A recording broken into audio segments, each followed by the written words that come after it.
Sir, கென்யால இந்த great migration ஒரு விஷயம் நடக்குது இல்லையா? இதுக்கு lakhs of tourist every year போறாங்கன்னு கூட நான் கேள்விப்பட்டிருக்கேன். பட் எக்ஸாக்ட்டா என்ன நடக்குது இந்த கிரேட் மைக்ரேஷன் அப்படின்றதுல எனக்கு தெரியல. கொஞ்சம் சொல்றீங்களா? Very good question.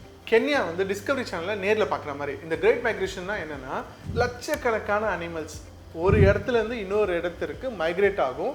எதுக்காகனா வாட்டர் அண்ட் கிராஸ், இதுக்காக மைக்ரேட் ஆகிறது தான் கிரேட் மைக்ரேஷன். என்ன அனிமல்ஸ்லாம் அப்படி மைக்ரேட் ஆகும் சார்?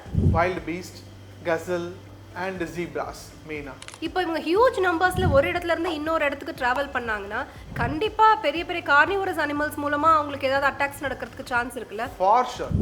லயன்ஸ்க்கு பெரிய ஒரு வேட்டையாடுற கிரவுண்டாக இருக்குது. அது மட்டும் இல்லாமல் இவங்க மாரா ரிவரை கிராஸ் பண்ணும்போது க்ராக்கடைல்ஸும் இவங்களை வேட்டையாடுவாங்க. அப்போ அவங்க இயர் ரவுண்ட் வந்து எங்கெங்கெல்லாம் கிராஸ் அண்ட் வாட்டர் உங்களுக்கு அதிகமாக கிடைக்குதுன்னு தேடி மைக்ரேட் ஆகிட்டே இருப்பாங்களா? எஸ், இது ஒரு பெரிய சவானா லேண்ட். அதனால சீசன் டு சீசன் எங்கெல்லாம் அவங்களுக்கு ஃப்ரெஷ் வாட்டரும் அண்ட் ஃப்ரெஷ் கிராஸும் கிடைக்குதோ அதை நோக்கி பிரயாணம் பண்ணிகிட்டே இருப்பாங்க. Oh, okay okay sir, thank you so much. இதை பற்றி எனக்கு ஒரு நல்ல ஐடியா கிடைச்சிருக்கு இப்போ. Thanks lot. இதே மாதிரி யூனிக்கான விஷயங்களை நீங்கள் தெரிஞ்சுக்கணுன்னா எங்களை ஃபாலோ பண்ணுங்கள்.